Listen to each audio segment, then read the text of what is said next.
Pagkatapos kunin ni Ethan ang pendant ay lumabas na ito ng kwarto. Bahagya siyang natigilan nang makita sina Lia Montemayor at Victor Salazar na kararating lamang. Bago pa man makapagsalita ang dalawa, naunang nagsalita si Ethan Reyes, "Kinuha ko lang tong gamit ko at paalis na ako." Malamig na tumingin si Lia Montemayor sa kanya, "Kunin mo na lahat. At huwag ka nang mag-iwan ng kahit ano.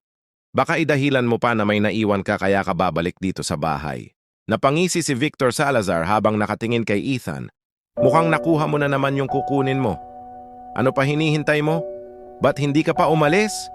Mula sa bulsa ay kumuha si Victor ng pera, tapos, at walang pag-aalinlangan niya itong inihagis sa harap ni Ethan.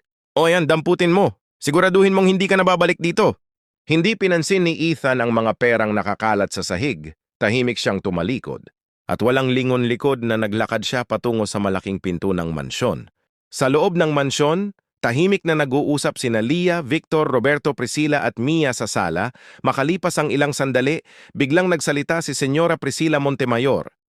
May bago na raw president ang Orex Global Group. Biglang napatingin si Mia Montemayor sa kanyang ina.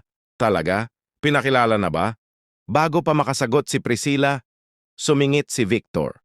"Yan sana sasabihin ko kanina.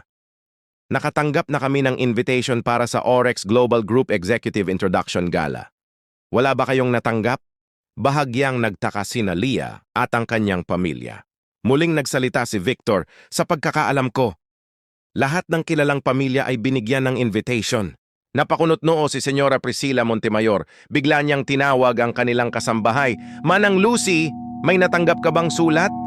Si Manang Lucy ang matagal ng yaya ng pamilya Montemayor. Siya ang nag-alaga kina Mia at Lia mula nang sila'y isilang.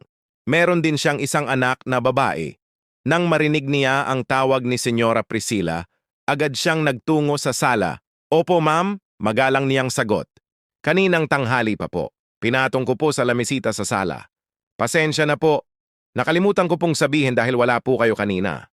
Agad na nagsalita si Senyor Roberto Montemayor, "Manang, kapag ganyang importanteng bagay dapat agad mong sinasabi. Kung di ka pa tatanungin, hindi mo pa sasabihin." Ngunit agad din siyang pinigilan ni Senyora Priscilla Montemayor. "Hayaan mo na muna. Ang importante, nandito na yung invitation."